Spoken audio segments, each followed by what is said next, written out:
John, it's good to see you. Thanks for coming. It's very rare that I got a fire chief here in the podcast studio. So thanks for coming and gonna hang out here and talk some firefighting and talk some referendums and all sorts of cool stuff. So hey, let's get a little background on you. Where'd you grow up at and what got you into firefighting? So my family's actually from the Whiteside County area, Morrison, Illinois. Okay. So Sterling, Rock Falls, Whiteside County. We moved out here early 80s. So I essentially grew up in Marengo. My interest in the fire service is pretty much stemmed from my family. I had a great-grandfather, great-grandmother. They all three were county sheriffs. I had my father was on the fire department in Morrison and then in Marengo, retired as a battalion chief in Marengo. My grandfather started off in the fire service and then went to law enforcement. I had a great uncle that was in the fire service. So kind of a family deal. No kidding. I'm the second full-time firefighter. My dad was a volunteer, and so are the rest of my relatives. But I pursued it as a full-time gig. I tested other places, some bigger places when I was younger, and then opportunities came up in Marengo to stay in Marengo, work full-time in Marengo, which is intriguing. You get to work in the town you grew up in. So that was fun. And you always knew, like, right out of high school, you're like, I'm going to be a firefighter. This is just what it's going to be. I think I pretty much knew before high school. No kidding. Yeah, it's kind of the running joke is, one of my favorite stories as a kid was Fat Fireman Foster was a Sesame Street book, and I guess I knew then I wanted to be a fireman. So I enjoy it. It's fun. Being the chief has its challenges, as you can imagine. You put out more fires than the ones you really want to put out. But before we get to that part, when did you become a full-time firefighter then at Marengo? So I've been with Marengo for 23 years, and for the last 15 or so has been part-time, full-time hours. Then the last 8 have been true full-time. I was actually involved with another referendum, because we're going to talk about the referendum a little bit. About 5 years ago for Marengo, we ran a referendum to get insurance and benefits and retirement for all of our employees. So we passed that. So that's when we kind of transitioned to true full-time with all the benefits. Prior to that, we worked full-time hours, same schedule, time off, Kelly days they call them, which is paid time off, or work reduction days. So it's kind of transitioned. Then this last year, we went into the downstate pension, which extended my career. I had to work at least another 20 more years to take advantage of that. So, hey. But it is what it is. That's life sometimes. So you guys were full-time, but you didn't have a lot of the bennies. Yeah, we didn't have the benefits until 5 years ago when you ran you ran that down there. Yeah. And then, so were you the chief then at that point down there? No, at that point I was battalion chief, and then from there I moved up to assistant chief, and then obviously when Chief Bradbury retired, I took over for him. And we're unique in the fact that we're actually 2 districts. We're a fire district and we're a rescue district. But I'm the chief for both districts. But we pretty much function as one. You from the outside looking in, you would think that we were one department. I was just going to say, I don't know a whole lot about that stuff. So tell me the difference between the rescue and the fire. So for us, really nothing. Years ago, the rescue district, they just handled, the ambulance calls. They were the paramedics, the EMTs. They did, vehicle extrication, things like that. The fire district, they did all the firefighting, specialized dive team, different things, all of that stuff. In today's fire service world, it's all melded into one. There's, I believe, only 4 rescue districts left in the state, to the best of my knowledge. Really? And they're all pretty much here. You have Capron Rescue. Mm-hmm. You have Marengo Rescue. You have Genoa Rescue. And those 3 are the only ones that I know in northern Illinois, and I think there's one more in central Illinois. That's an actual taxing district. Gotcha. So makes sense now. Yeah. And then, so what's unique with us is Marengo Rescue District also covers, Union Fire District. Okay. So Union Fire Department, they have their own fire department, They Village do. of Union, but Marengo Rescue provides EMS For them. for that area. Gotcha. Yep. That when you said, we're combined to one, I was like, wait a minute. I thought they were already combined into one.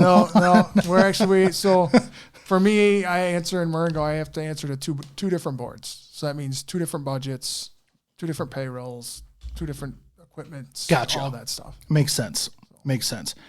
And then, so when did you take over chief then down there in Marengo? I'm going on, just started my 4th year. 4th year. Yeah. Wow. Yeah, it's gone fast. Tell me some things that you overlooked when you were running for chief, because I mean that's a voted position, correct? Yeah, it's an approved position. Yeah. By the board of trustees. So when you're sitting there like, I want to be chief, this is what I want to do. Tell me some of the things that you overlooked that you didn't think about, and all of a sudden you got in there and you're like, oh man, I kind of didn't think, this just didn't pop into my brain that I had to function this way, or I had to do it that way, or anything like that. Because that's just something that not a lot of people know about, I don't think there was anything that I wasn't. There's nothing that's Surprises. surprised me. I think the things that have changed for me is one of the biggest things is not going inside fires. I'm used to going into the house. I'm used to running tools and helping do extrication and patient care, all those things why you got into the fire service, right? And I'm 45, so I feel like I still can do that. You get some of these guys that they're towards the end of their career. They've moved up through the ladder, may not have moved up as quick as I have. So they only spend 5 years as the chief before they retire. I'm looking at 20 years that I'm going to be in this position. Unfortunately, there's only one more position after this, and that's out the door. So, so I got a long road to go. But I think that also is an advantage to me because I have the ability with these new people coming on. I get the opportunity to work with them. I get the opportunity to go into fires with them. I have really good battalion chiefs. I have some really good assistant chiefs at both departments, Harvard and Marengo.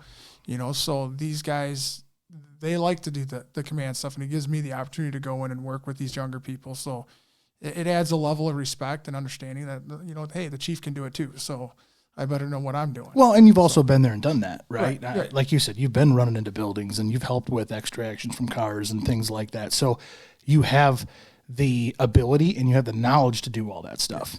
So when you get these new guys that come in here, you can say, hey, it's the politics side of things. If I had to pinpoint one thing as being the chief, it's the politics side. Fielding the complaints, fielding the concerns. Obviously when we get into the referendum topic here, there's obviously a lot of complaints and concerns, and we'll talk about those. But it's unique in the fact of you got to be able to not punish somebody, but kind of come down on somebody, be like, hey, you can't be doing this, and here's the reasons why. And then the other side of that too, it's you need to give your praise when that Right. time comes Absolutely. as well. Absolutely. But being in the public eye, I know I work for the government too. Being in a public eye, you got to do your absolute very best that you can do every day. Oh, for sure. Because you will get people that are going to be like, hey, what are you doing this for? What are you doing that for? Hey, I get it, but people are entrusting you with their lives and their money. Absolutely. They're paying for a service and they expect a certain level of service, and we got to deliver on our end. Agreed. So tell me how did you get hooked up being the chief up here in Harvard then? So the long and short of it is, it's kind of a long story, but We got the time. short of it is their board actually approached my boards down in Marengo. They were going through some transitions. They were having some changeover, short-term, a chief that was only in there for a couple of years, board members that were changing. They had some, controversial things going on. And they were kind of in a bad place in terms of morale and moving the department forward, keep moving forward and kind of not getting stalled out.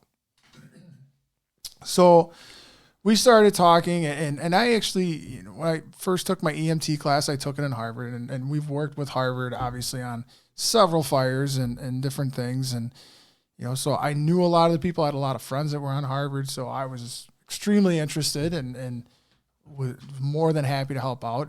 it started off as, hey, we just need somebody for 6 months to kind of get things going. Well, that was 2 years ago. So here we are. I'm still happy. I still love doing it. I think that we've made huge strides. Was talking with a couple of the board members. Well, you probably know Josh Kleinhofer. Oh, yeah. Yeah, Josh and I were talking, and Josh has been there for a long time, and he was going through a lot of that.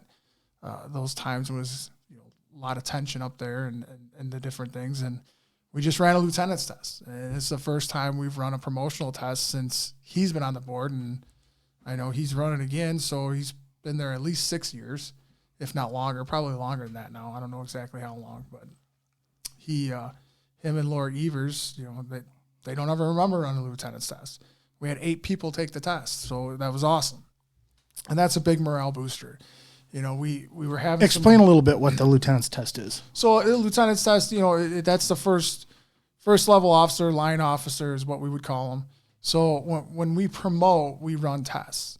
So they'll do what we did in this instance is we had 3 outside chiefs come in from outside the department.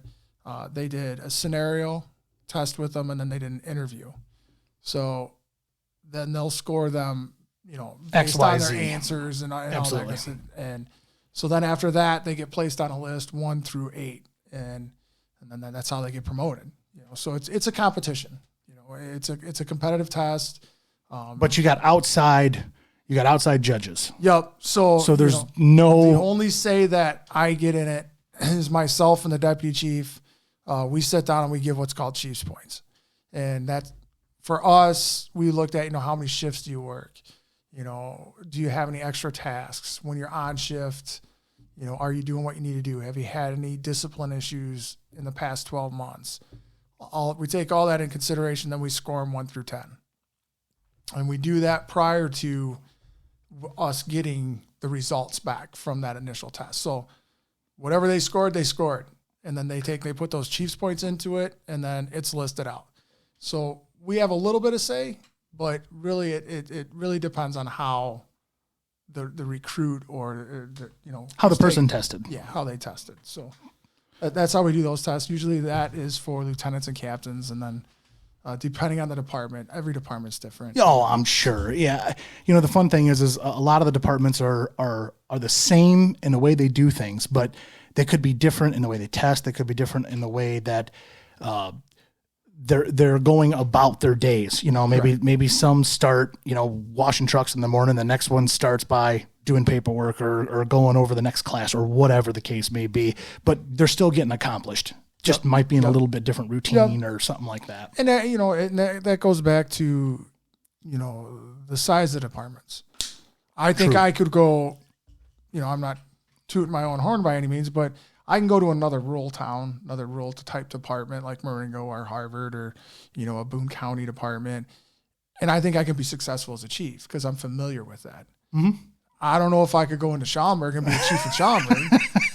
Going to Chicago. They don't have tenders there. They don't have to do water supply. They have hydrants. They have Lake Michigan, right? It would probably make my job a little easier. I don't have to worry about getting so much help. Oh, man, I don't know about that. There's a lot more eyes that way. Sometimes it's a little stressful when you're looking at the clock wondering when that next tender's coming. And it's coming from Sharon, and 15 minutes down. 15 minutes is a long time. It's a long time. I agree. But whenever hell breaks loose, the short amount of time seems like it's forever. Oh, yeah. That's just the way it goes. So anyway, you were saying that you finally did lieutenant's tests up here at Harvard. So that was a big morale booster. We've when I first came in, we had some equipment issues and things that we needed to address, and we worked through those issues. The budget was a big one.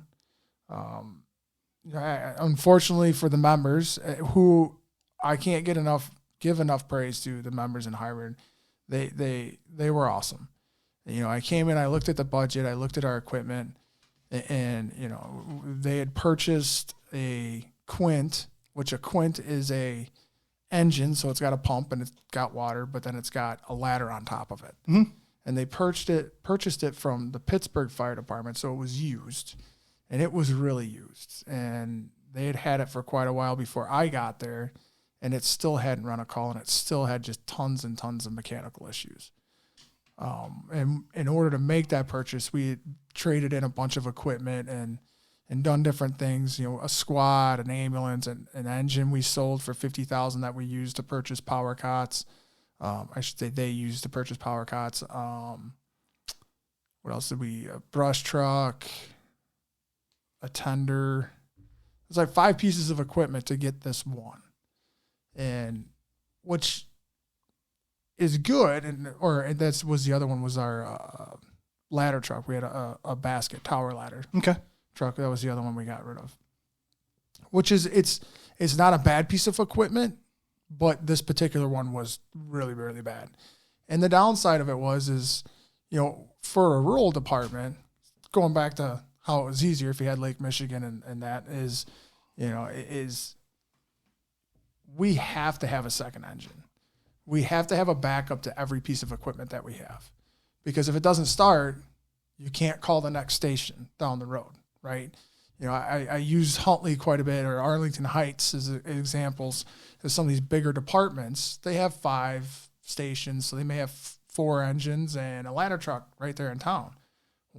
And they're all staffed. We don't have that luxury here. So when we lose that backup engine, if it's in for repairs, we got to either borrow an engine or we go without. And it just put us in a really bad position. And I don't think that the board or the chief at the time was intentionally putting us in that position. I just think that it wasn't on the forefront and like, hey, we really need to do this to fix this. I think the minds were right where they're trying to reduce maintenance costs because their budget was hurting. Absolutely. Right? So hey, if less vehicles, less maintenance. Let's do that. But we didn't take into consideration, well, what happens when this goes down? And is that way down in Marengo? Yeah. Yep.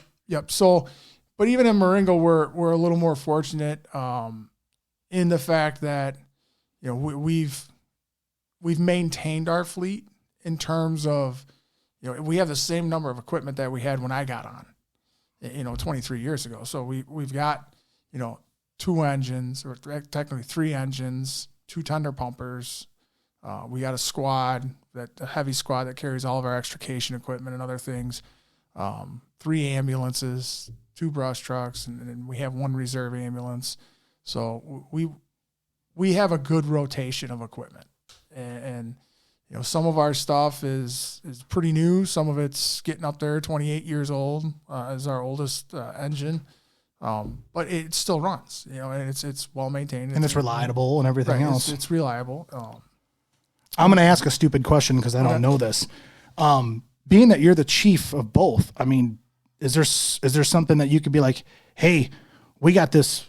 I think you said you had a 3rd ambulance that you don't use very often. Hey, can we run that up to Harvard for a little while because theirs is going to be broke down, or that's going in the shop, and just to try to help each other out when you can. We can, and we do, and we have in the past. I'm sure. We've Woodstock's big department full time, and then but we've let them borrow an engine before, when they had 2 engines go down, because they do have backups and reserves, and that shit happens, right? And we can do the same thing in Harvard if it was needed. You go to start one of these vehicles, and all of a sudden, oh no, the starter just went out. Right. and that was my biggest concern when I got there. Was like, holy cow, if that engine doesn't start, then what? Because we don't have any. I mean, we have a tender. It's got a 500 gallon a minute pump on it, but that's it. That's not enough water. That's not enough pumping capacity to deal with any kind of large fire outside of like a room and contents in a single family home, a bedroom or whatever. Yeah. You could fight a fire with 500 GPM. But anything past that, then you're in trouble. So we had to address those issues. And then the first thing I did was looked at the budget and cut payroll. I looked at payroll and I'm like, here's a big problem we're having right here. And we had some members that took $4 an hour pay cuts. And they stayed on the department, and kudos to them for that. I mean, absolutely. Even the members that took a 25-cent an hour pay cut and stuck it out, they know the potential. They see where we're going. They didn't like it, but they know we were doing it for the right reasons. And so at that point, my job was to follow through. and we're going to replace equipment. We're going to get things. Now, it's not brand new equipment. Don't have to be. Since then, we purchased a used engine from Algonquin Fire. We paid $185,000 for that. Then we purchased a tender for the one that we got rid of, but actually we got lucky. It's a remount. So the chassis is used. It's a used international chassis, cabin chassis, but the pump and the tank are all brand new. Nice. And we got a 1500 GPM versus what we had before is a 500. So we got a bigger pump, bigger tank. So it actually gives us more pumps in the station than what we had previously, which is good. And then we waiting for delivery. It's getting painted right now. It should be done within the next week of a new ambulance. We got they call it a grant through the state fire marshal, but it's actually a loan. It's a $200,000 interest-free loan over 20 years, so $20,000 a year we pay on it. Perfect. Which is good. And we bought this ambulance. Again, it's a remount. So this one is a new chassis, 2024 chassis. And then the box or the area that we work in, the patient goes, actually came off an ambulance in Carpentersville. So they tear it down, sandblast it, fix the rust, rewire the whole new thing, and throw it on there, and you're good to go. Wonderful. So things are looking up. And, you're making headway the way right it sounds. And, staffing is always an issue. It's I think that's everywhere. It's nationwide. It's industry-wide. And you can't even say industry-wide. I mean, no, it's nationwide. I think McDonald's is even having trouble finding people. Everybody's having problems. It's crazy. It's a crazy world. And to ask people to come and work and essentially have a college education for $20 an hour, that's tough to do. A lot of governments that way, though, is what I'm finding out. It's not just you guys either. No, you can't find. My brother-in-law works for a township. He can't find snowbirds in the winter to help plow snow, and that's a tough one too. That's a tough one too. I mean, that's where I'm at. We got a good team right now, but that team's going to change here come November. It's going to change some, but that's just the way it is. Right. You got to keep pushing through. You got to keep trying to improve and be better all the time. It's not all going to happen in 1 month or 1 year, but as long as you continue to improve things, that's what matters. So we can jump into the referendum. So why don't you talk about that? You got a referendum going for the primaries here on Tuesday? Yep. So what we're looking to do is the purpose of this referendum. It doesn't get us out of the woods, but it gets us heading in the right direction. And we're looking for about 500,000. I think it comes out to 540,000 to be exact. With the multiplier that the clerk puts together, we went and said, hey, we're looking to get another 500,000. So they put the multiplier together, and then now that's just per year or for that. So that's per year. That would be the increase of 5 to our budget. So our budget right now in tax revenue, because we have other revenue sources, and I'll talk about those. But in the tax revenue, we're bringing in about $1,053,000. Okay. In tax revenue. So comparatively, if you look at the number of calls on that tax revenue to, let's say, Marengo runs about 700 calls a year more. You combine Marengo Fire and Marengo Rescue, which would be the same as Harvard Fire Rescue. Marengo's bringing in a little over $3 million, and Harvard's bringing in $1 million just tax revenue. So there is a big difference and Marengo is a good comparison to where Harvard's at and what we should be. And anybody who's familiar with Harvard and Marengo, and this is not a shot to Marengo at all, maybe a little, but, Harvard's got a lot to offer. To a resident, Harvard has a lot to offer. I mean, you got a super Walmart. You got, 3 automotive stores. I mean, you look at the downtown of Harvard. You go up down 14 with, the car dealerships and the restaurants and everything that's there. Harvard does have a lot to offer, and Harvard is growing. Plus all the businesses that are out here too. Yeah, and Marengo's right on the cusp. They got the stuff going on I-90 and 23, so things are coming. But Harvard, where they're at right now, they have a lot to offer. So what we're looking to do with that money is we want to increase payroll. These people haven't had a raise in 2 years. I want to give them a raise this year. I want to get our equipment on some kind of a rotation.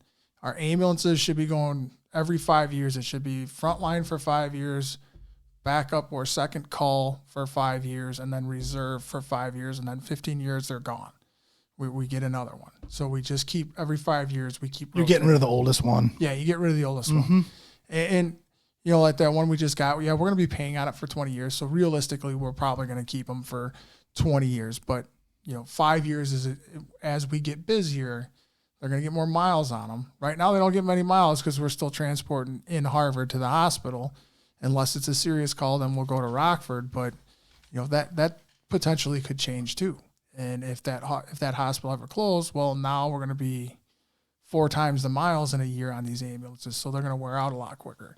So that's where we need to do, and our engines. You know, we need. You know, our newest engine is what is that now? It was like 8 years old now, 10 years old. So you know, that's minus the one you got on order, right. Well, the ambulance. We have an ambulance on order. Yeah, that's what I'm saying. So, minus the one you have on order right now. Right. So realistically, the one we bought from Algonquin, we'll be replacing that one before the one that we've had for 10 years. Because that one's already 15 years old, 16 years old. So that one's going to have to go sooner than the other one. But it'll fit the bill that we need it to do for, you know, the next 5-8 years, something along those lines. So that's our intentions with the money. You know, building maintenance, it's a 25-year-old building. That building used to be the city garage. So we converted it into a fire station and, you know, built sleeping quarters kind of in there. They're not really, I wouldn't say comparable to others. They're pretty small, just kind of slapped together. We did the best we could with what we had. But, you know, living quarters, you know, the roof, you know, that building's 25 years old. That never been touched. Air conditioning units, you know, furnaces, all this stuff is coming. The parking lot is a mess. That needs to be replaced. So, you know, a lot of those things are going to have to be done, you know, and can we do it? Yeah, we do have some money in reserves. And that's one of the questions we've been asked, you know, is, you know, well, if you look, you know, we have, you know, $946,000 in one account. And then in our other account, we have right now it's like right around $800,000. That's a lot of money. Well, it is, but it isn't. So that $800,000 is what we're paying all of our bills out of, right? So we move money out of that into a checking, pay our bills for the month. You know, this month alone, we're paying $100,000 in bills. You know, and our fiscal year ends in May. So by the time we get done paying bills, that account probably will be right around $500,000. $500,000 or so. So what I try to explain to people is that $946,000, that was from a farm that was donated to us, I was told like right around 15, 20 years ago. And they sold that farm. That's what they sold it for, and it's sat there ever since. So over 20 years, we've only had the ability to save $500,000 for all these big ticket items. Now, you know, last year we spent $185,000 that we weren't planning on, or 2 years ago on the engine. We weren't planning on that, so we had to pull that out of savings. We're going to have to do a parking lot this year. You work for the township. How much is asphalt right now? So to redo that big parking lot, we're probably going to be staring $80,000 in the face. So somewhere in that range. That's going to have to come out of the savings. Have you guys ever thought about taking that, even a portion of that money, throwing it into CDs right now that are making 5%? Okay. Well, I'm just saying, you know, we look jumped on that right away. You look at almost $1 million at 5% interest. I mean, that's $50,000 every year more that you're not asking anybody else to donate, to raise their taxes, whatever. Right. That's $50,000 a year more right off the top that you don't have to work for. It's making its own money. We did. We invested some of it. I'm not saying all of it, but no. I think I want to say 250,000, 500,000, something like that. I don't remember the exact number, but we did invest some of it in there. We put in a 6-month CD, only because God forbid something happens, we need to get access to it right away. So we put in there for 6 months. And there's other places you can do it too. I mean, I know right now I've got a little money in what they call a money market account, and it's just like a checking account, except it's making you 4.5% interest. Right, and we can do those things. We just need to be careful because with it being tax money, there are a lot of rules in that. Absolutely. We can certain things we can invest in, certain things we can't. But we try to take advantage of it the best we can, you know. And we look at other, our billing, for EMS calls, we've made some changes to that, and we're trying to collect more on that. There's been several years where we didn't bill our residents, and which is great because they pay taxes. I don't disagree with that. But if it's a stupid call, well, stupid calls, we give you 3. If you call us 3 times in a year, then the 4th one we're probably going to bill you for. So we like you to fix the problems instead of it just being a continuous thing. I 100% agree on that.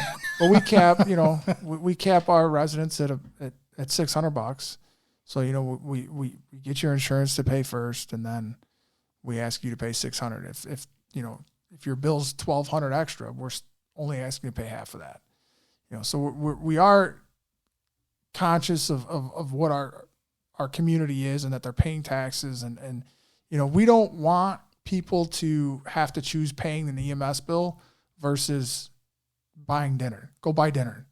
Come down to the station, talk to me, call, set up an appointment, talk to myself or the deputy chief. We'll work with people. This podcast episode is sponsored by Dan's Diesel Performance. If you're looking to improve your truck's performance, efficiency, or appearance, check out Dan's Diesel Performance. They manufacture turbochargers, fuel injectors, fuel pumps, transmissions, intake piping, and much, much more.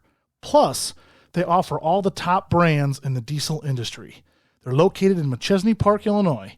Visit their website at dansdieselperformance.com or give them a call at 815-977-5865.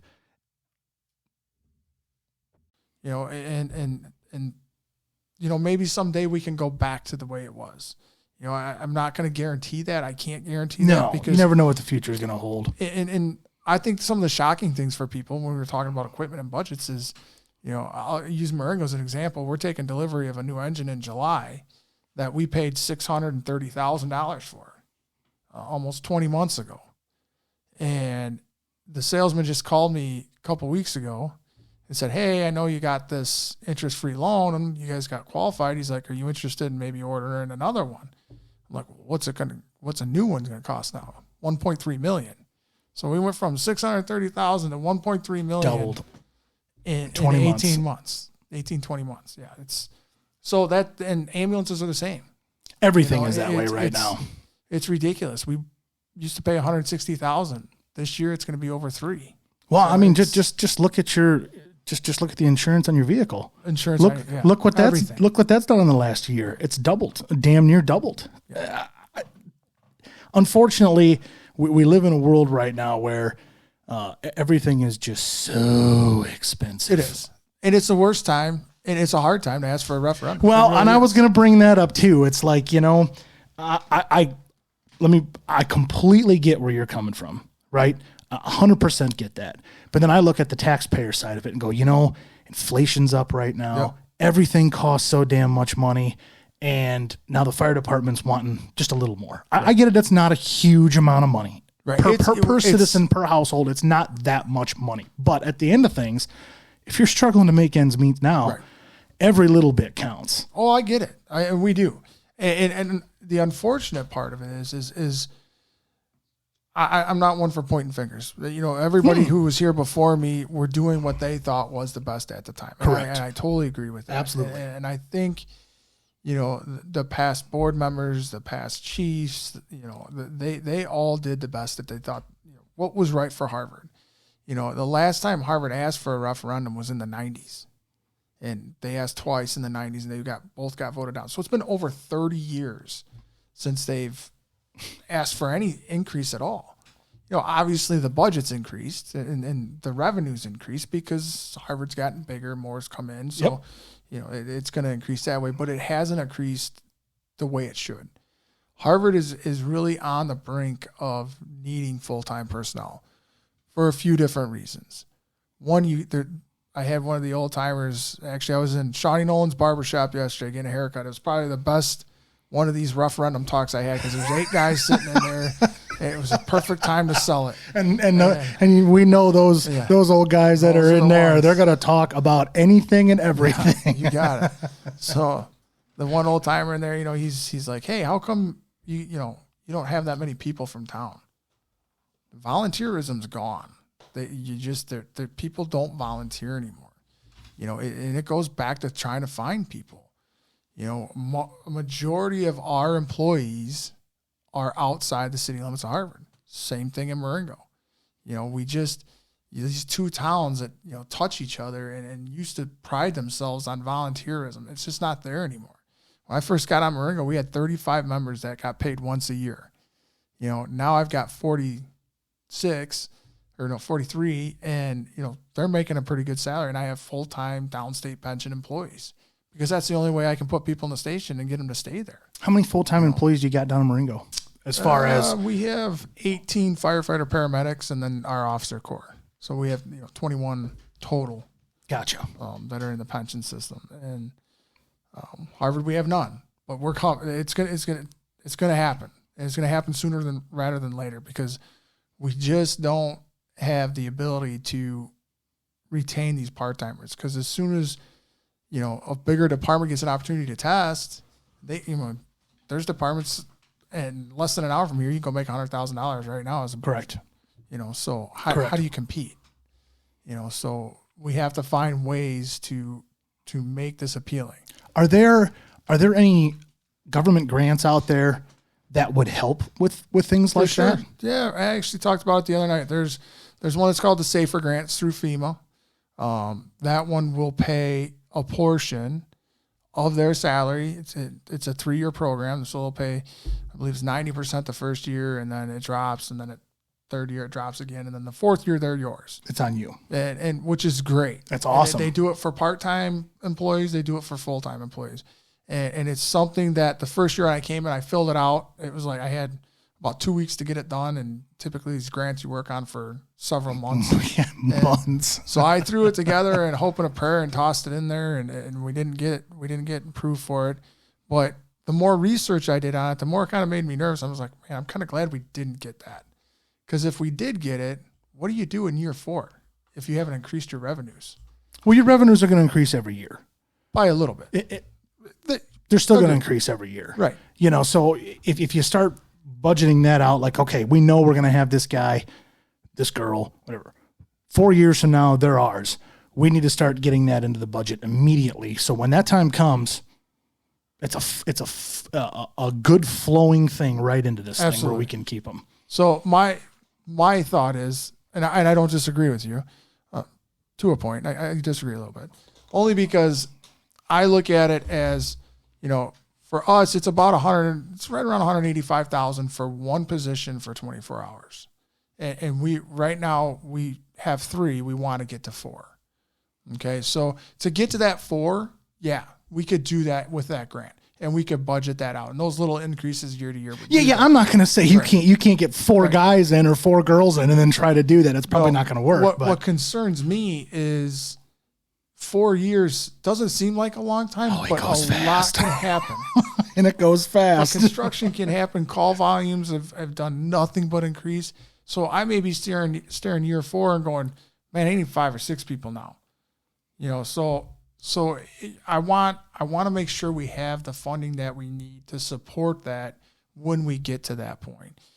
Currently, what's the percentage that Harvard is growing percentage-wise for you to be able to justify, 4 years from now when you think we're going to be to that point? I think if we can pass this referendum, that's the point.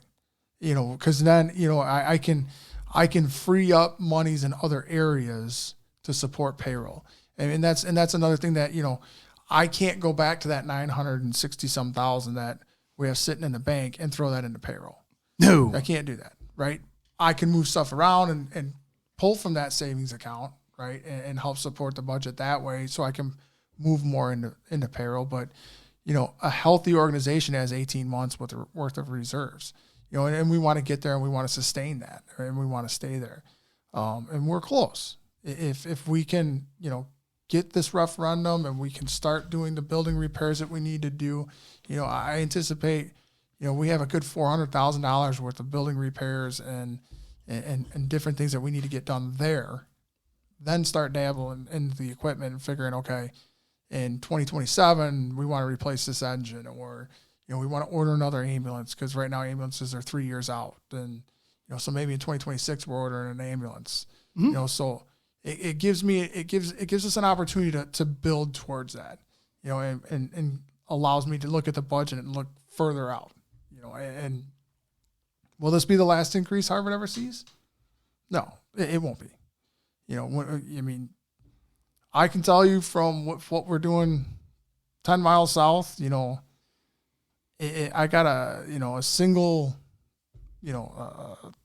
male, and I'm paying him a salary and paying his insurance and benefits and everything else. It's over $100,000 to employ that person, as a full-time, absolutely, as a full-time person, and then you get people that have families and what we're doing with our benefits and different things and stuff that would work well in Harvard. You're talking 125, 130,000 to employ that person. So that money goes quick, and, we're going to be there sooner rather than later in Harvard. Our call volumes is getting up there. What's the yearly call volume? We're about 1,400 calls right now. 1,432 last year. Wow. So that's a lot of moving around. Yeah, it is. It's a lot. And we're doing that with 2 people sometimes. And that's the scary thing and I try to tell the residents, I'm not trying to scare people into voting yes. I'm just trying to give you the facts. And the facts are that when there's an ambulance call, if we have 3 people on, they're committed. Call number 2 comes in, that it's coming from Marengo, it's coming from Woodstock, it's coming from Hebron. Depending on where the call's at, we have to call for help on call number 2. That's not to me. That's just not a good way to operate with a department that runs that many calls. And I had one person at our meeting at City Hall, our town hall that we had, and I asked him. I said, "Here's your option: hold your breath right now. Go out to your car, hold your breath, drive to Marengo. See if you can make it." I ain't gonna make it. You ain't gonna make it. and that's the reality of it. And you don't want to scare people into that, but I also don't want that kind of a service for the residents of Harvard. You deserve better. I hear you. Because, it's a 108 square mile district. You're potentially, even if they're in the station, waiting 10 or 12 minutes to get somebody there because we have one station. We don't have multiple stations that we respond from. Luckily, it's pretty centrally located. It is. That's a great thing about it. You get out up to Lawrence. That's part of our district. So drive to Lawrence. The Bigfoot Inn. Mm-hmm. That takes a long time to get there. It's not, the standard is 3 to 5 minutes. We're not even close. Yeah, but that may be true in bigger cities and things like that. But when you get out here, and that is so unrealistic. It's unrealistic for us. What is the, maybe you don't know this, but I'm going to ask it anyway. What is the, if you have a firefighter or a paramedic on full time, what is the per capita per fireman? You know what I mean? Like what's like population? Yeah. Like there's no is it like 1,000 people per full time person or 2,000 people for full time person? It really depends on. I don't know, and there may be one out there that I'm not aware of. I don't know. There's a national standard, but I was just asking to. It's really based on call volume and district size and response times. The bigger you get, the more population you get, the denser you get. You obviously need to add more and more stations, and the more money flow you have at that point. You have more coming into your budget. So you really look at response times, and you want it to be 3 to 5 minutes, ideally. So.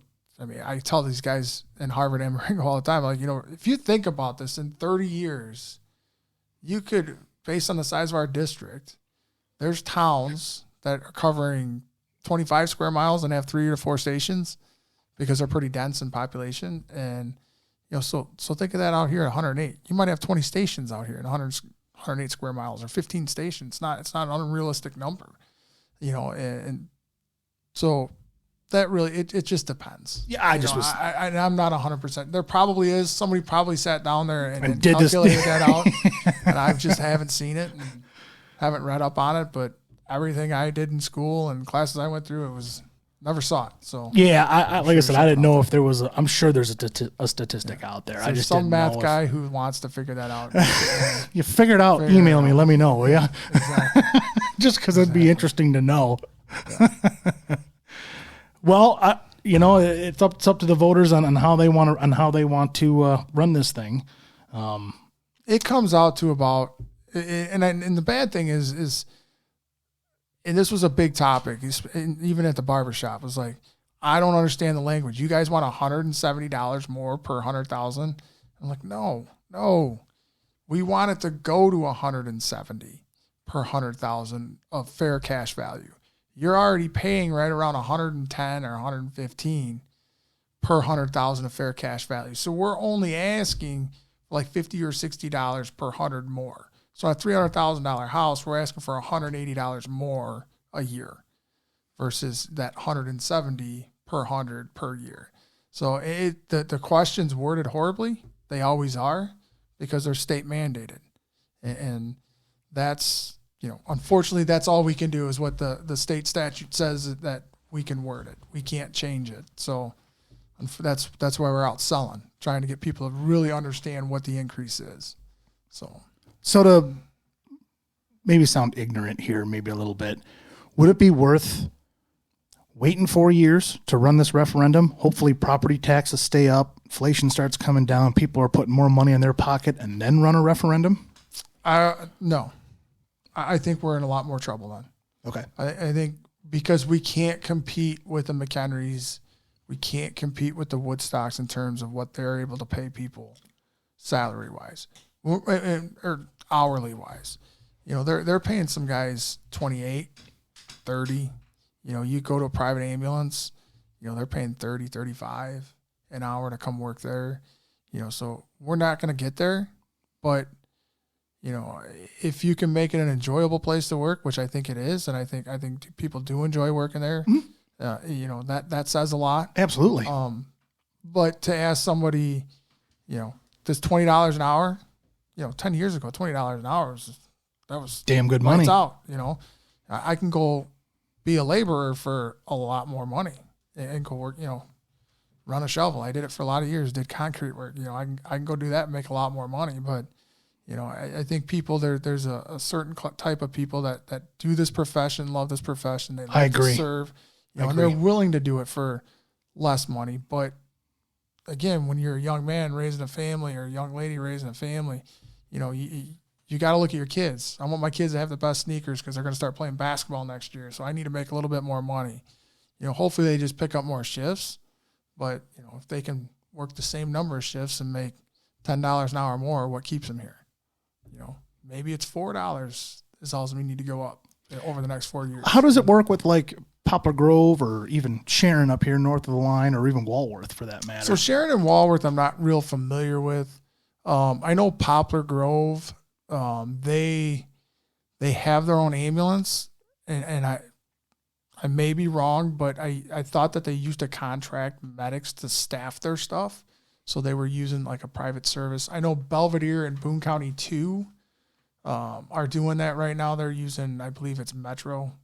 Don't quote me on that, but I know it's a private ambulance service. Mm-hmm. So they own the equipment or lease the equipment from them, but they choose who's staffing those, and gotcha. It's through that company.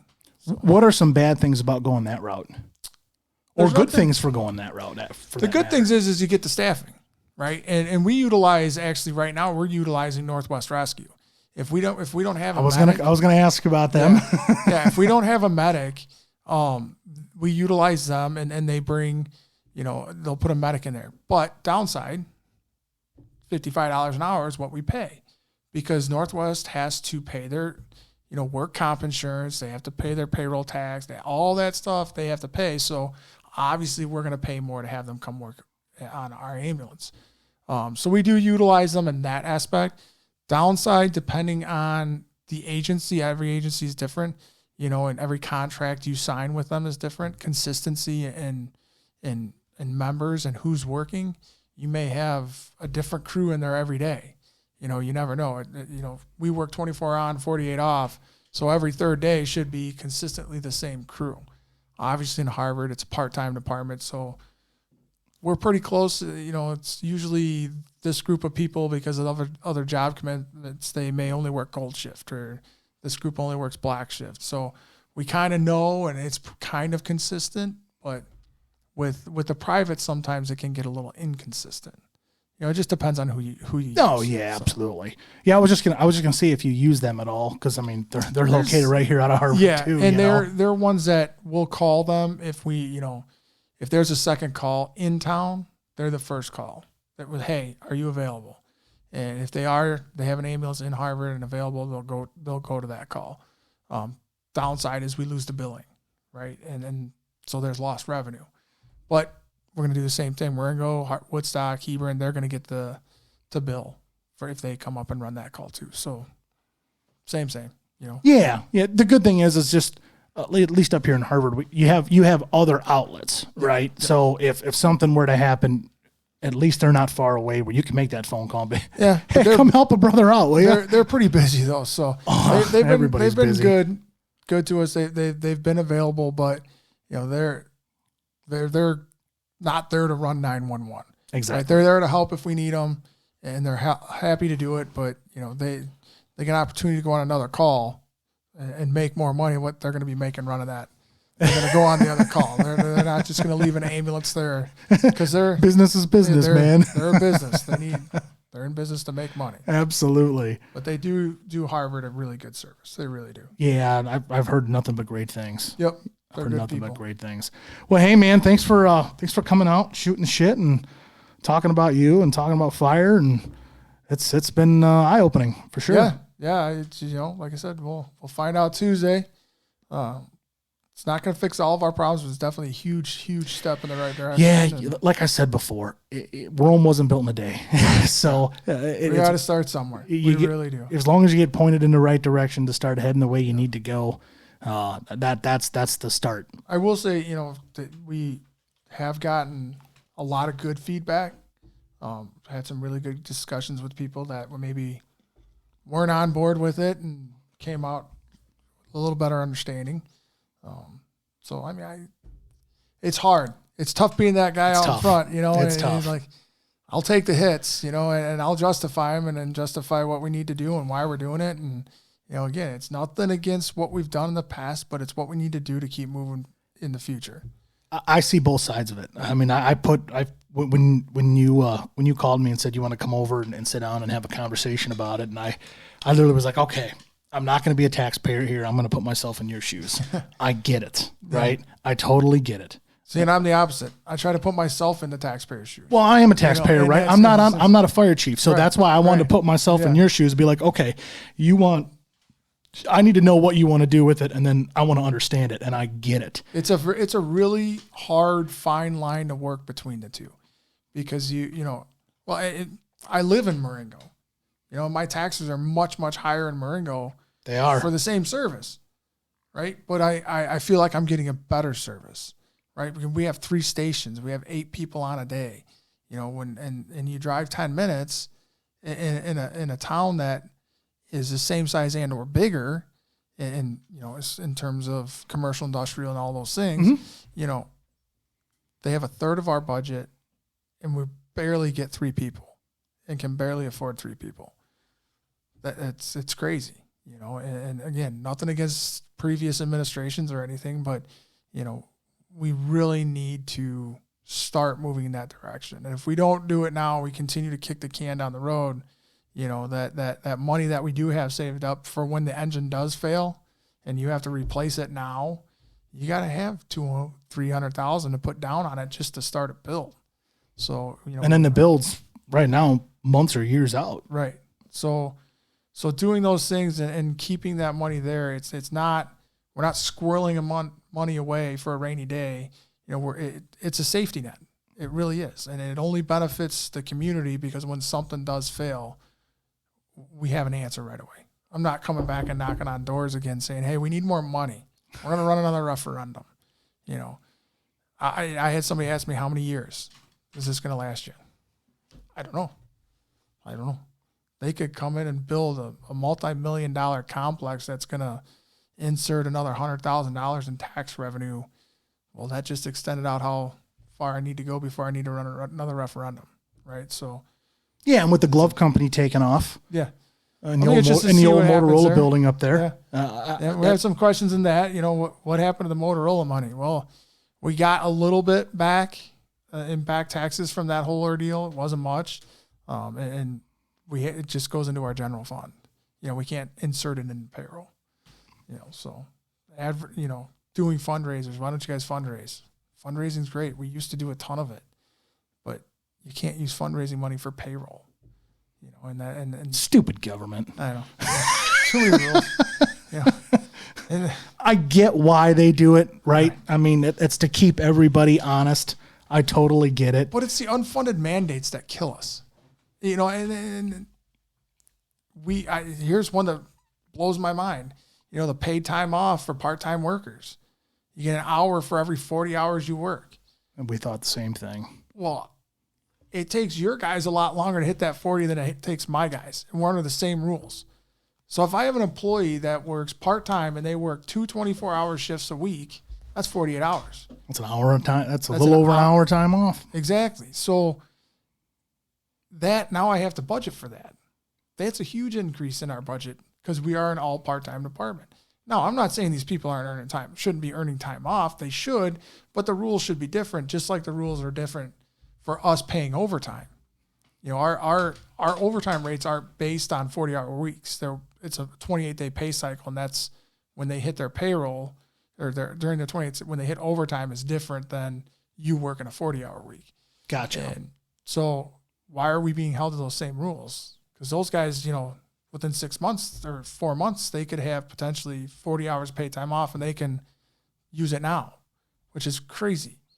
I for the life of me, I can't get over the fact that I can have somebody sitting on an ambulance and say, you know what? I really wanted to go to this birthday party this afternoon, so I'm going to leave at 1, but I'm going to come back at 6. And they can do it. Under this law, they can do that. So now they're leaving an ambulance with one person. But there's other districts that don't have to apply to that rule. So, I don't know about all that, but I'll take your word on it. That's a different topic. Yeah, I'll take your word on it. But it's just one of those unfunded mandates that for taxing districts like us and small. Well, and not only just municipalities and things like that, but also business owners. Yep. Now they're looking at it going, God, my guys average 55 or 60 hours a week, and they love the overtime. Now I got to start putting more money into them. They already get their 2, 3, 4 weeks paid off. They already have 2, 3, 4, 5 sick days a year. What do I do now? You're familiar with the ag business, obviously, and what are those guys going to do? Seasonal employees. Yep, but it counts. It counts. And in the springtime, when you're running 80 hours, days, 80 hours, or 90 hours, or 100 hours a week, right? I get it. It's going to come back, and it's going to be the same thing for the fire departments. It's crazy, and I just. Those are the things that keep me up at night. Like, man, how am I going to budget all this money? And those are the things that most people that don't own a business or not in a management position, they won't understand those things. Right. So it's nice that you brought that up, just for that fact that maybe we can bring a little bit of, hey, it is a law, right? Do what you need to do, but try to give me a heads up so I can plan. So when you're not going to be here, there's some legislation going on now that they're trying to get some stuff changed. But you know how things go. It's nothing that happens overnight. It's going to take months, if not years, to get it moved around. And that's a big if. It's a huge if. So, but no matter what happens, somebody calls 911, we're going to show up. That's got no doubt. That's what's going to happen, and we won't give up. If we don't get it this time, we're we're going to take a look at things. Maybe we can do a little differently. Maybe, let's try this, and we'll come back and try again. But again, it's something that has to happen. Unfortunately, we're in a position where we're backed into a corner. We got to do something. So, and don't want to raise the rates on anybody. I don't want to pay more taxes. We're all from Illinois, and we get it. We like to tax in Illinois. But it's really essential services. Those are just things you got to have. But you got to do it. It's one of those that if you need it to move forward to do the right things, then you're doing everything that you can to bring knowledge to everybody to show why you need to do that. Yep. And I'm an open book. and I have an open door. I truly have an open door policy, and it drives some people crazy. Is I leave my office door open, and I want people to come and talk to me. I want people to get the answers, and it doesn't have to be about the referendum. It can just be, hey, why are you doing this? And I'll sit down and talk to you. If I'm not in the office, obviously we'll make an appointment, make sure we get together. But an informed community, it has to happen. And that's one thing that when I took this position, and for 4 years I've prided myself on the fact that I will sit down and talk to anybody. We may walk out of there and not agree or agree to disagree, but at least we're going to have a conversation. You're going to know where I'm coming from. You're going to know why we're doing it the way we're doing Dialogue, it. man. And I'm the same way with all of our employees. My office door is open. Go through the chain of command, the proper channels, but you got issues, questions, concerns, come talk to me. And, so that's the way we like to approach things, whether it's in Harvard or Marengo or wherever, Perfect. Come talk to us. Perfect. John, thanks for coming. Thanks for doing this. Thanks for having me. Anytime. I guess we'll see what happens, won't we? Yep. Tuesday will be a big day. It will. So. Good to see you. All right. Thank you.